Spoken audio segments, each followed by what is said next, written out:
Assalamualaikum sahabat ceria. Nah, kali ini saya tidak sedang membahas masalah sepeda, ya. Tapi ini adalah bidang yang memang sudah saya geluti hampir 30 tahun, yaitu di dunia keuangan, khususnya tentang trading, apapun itu bentuknya.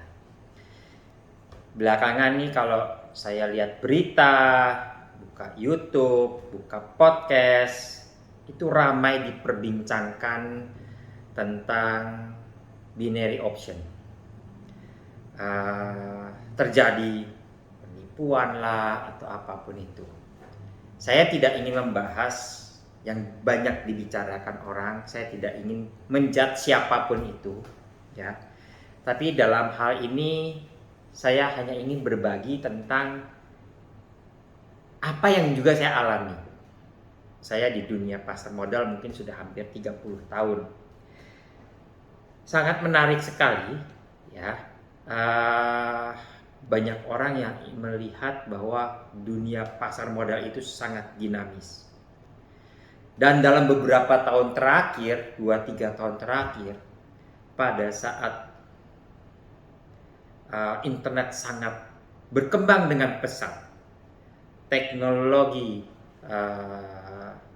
software juga sangat berkembang pesat, aplikasi bisa dibuat dan bahkan kita bisa genggam dalam bentuk HP, kita bawa kemana-mana. Jauh sangat berbeda kalau dibandingkan 10-15 tahun yang lalu.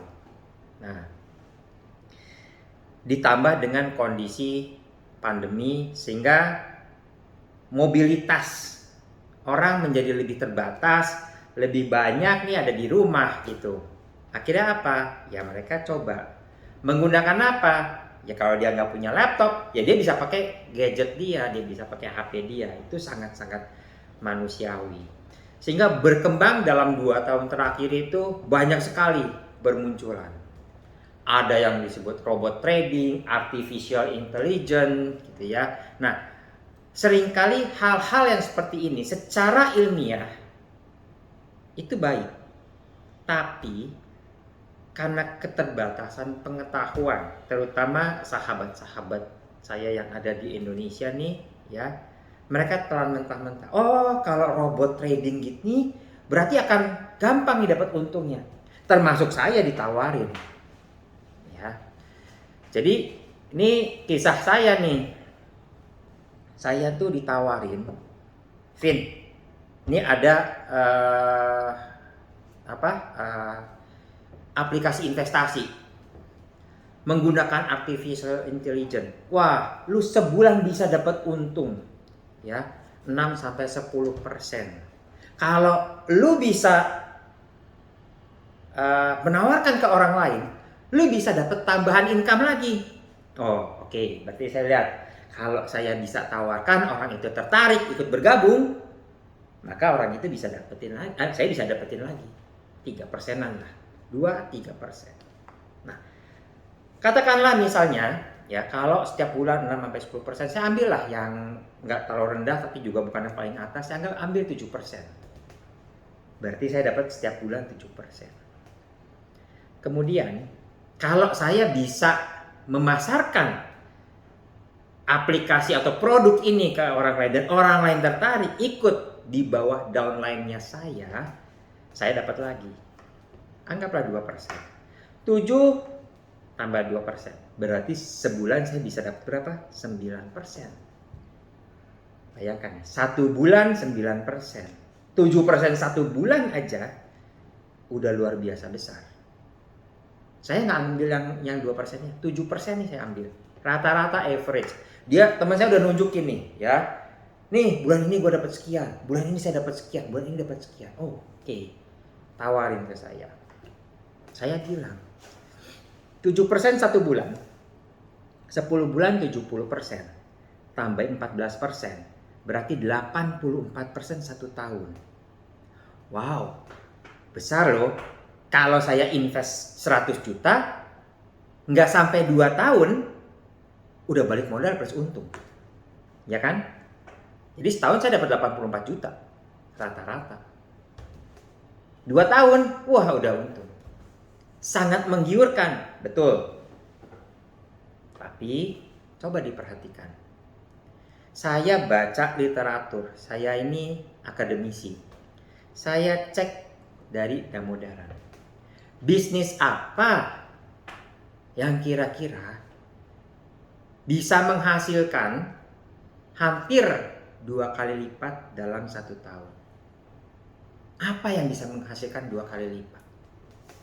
Ini sangat menarik. Ya.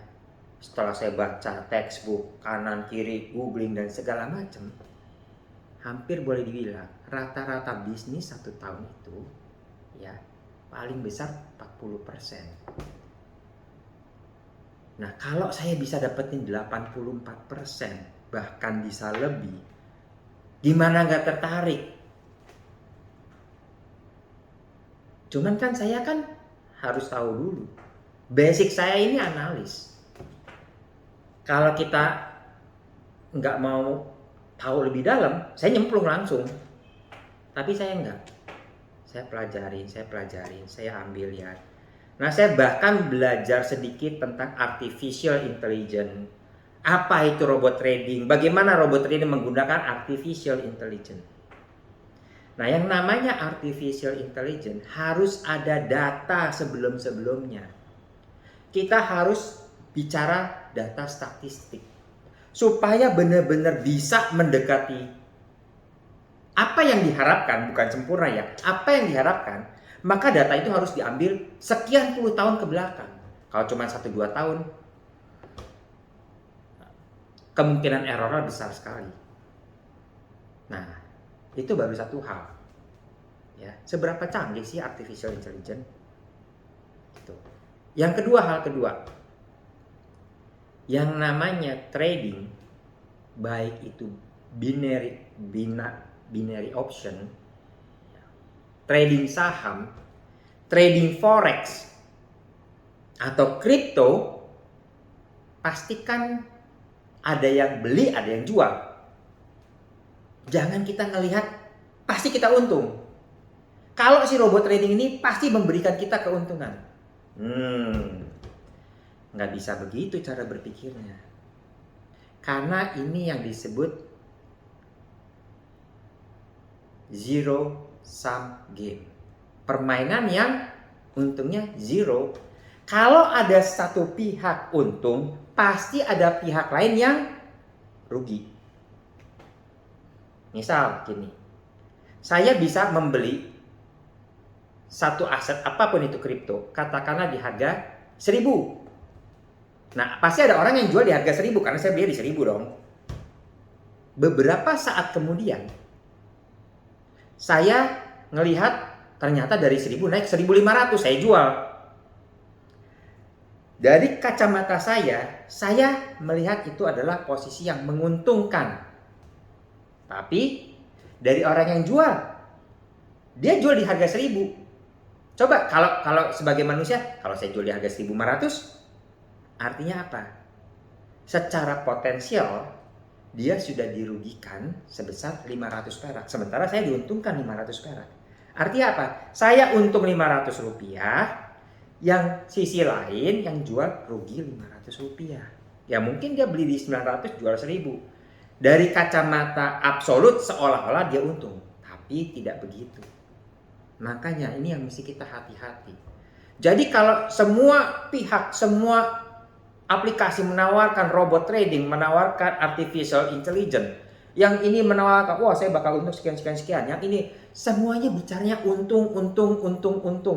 Nggak ada tuh yang namanya yang nawarin ke saya, Pak ini resikonya begini. Nggak ada. Mereka hanya menawarkan untung. Dan orang mudah tergiur dengan untung. Ya. Saya cuma bilang sama teman saya, ini yang dipakai kalau dia bisa memberikan return hampir 2 kali lipat dalam setahun, udah bisa saya pastikan konsepnya adalah skema Ponzi. Selama banyak orang yang masuk dan ikut sebagai follower, maka yang terdahulu ya mungkin untung. Cuman pertanyaan berikutnya, berapa tahun kalau saya masuk, ini perusahaan nggak langsung tutup, nggak langsung semua orang berhenti. Ya kita hitung. Si pemilik aplikasi yang meng-create aplikasi ini sudah merasa cukup untuk kabur atau enggak. Jadi saya lihat, jadi sudah dari tahun 2021 saya ditawarin. Tidak, saya jawabannya. Lebih baik saya trading saham daripada saya menggunakan robot trading untuk binary option. Apa sih binary option? Dari kacamata Investopedia itu dikatakan opsi, pilihan atas 2 opsi. Jadi seseorang diminta untuk memilih ya atau tidak, beli atau jual kan.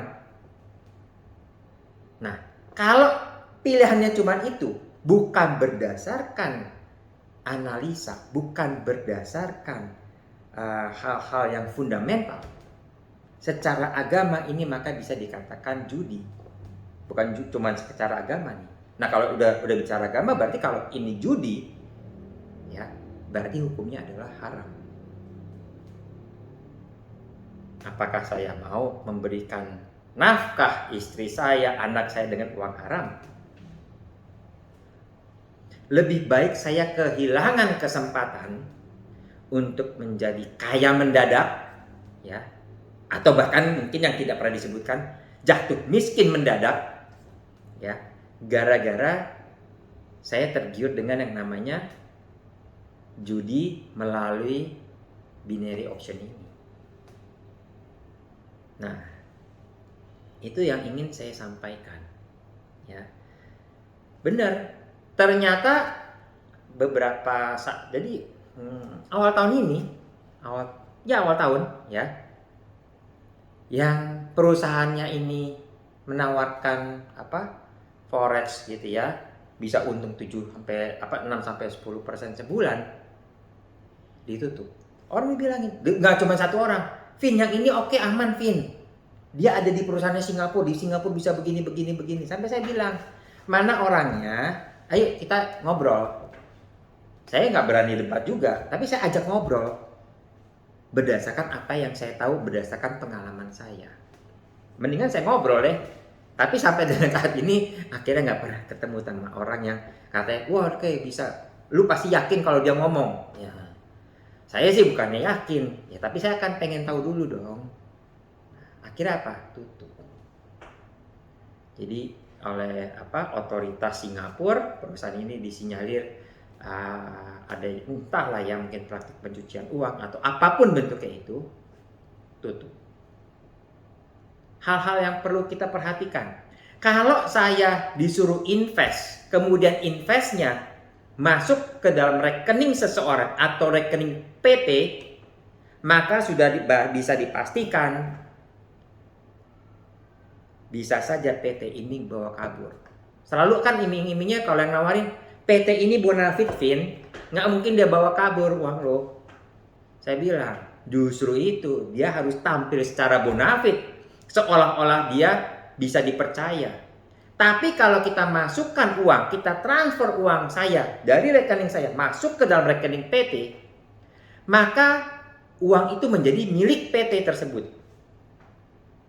Bedakan kalau kita bicara trading saham. Saya beli reksadana, itu masuk ke dalam rekening tertentu. Kalau reksadana, kita masuk setor uangnya kemana? Ke custody.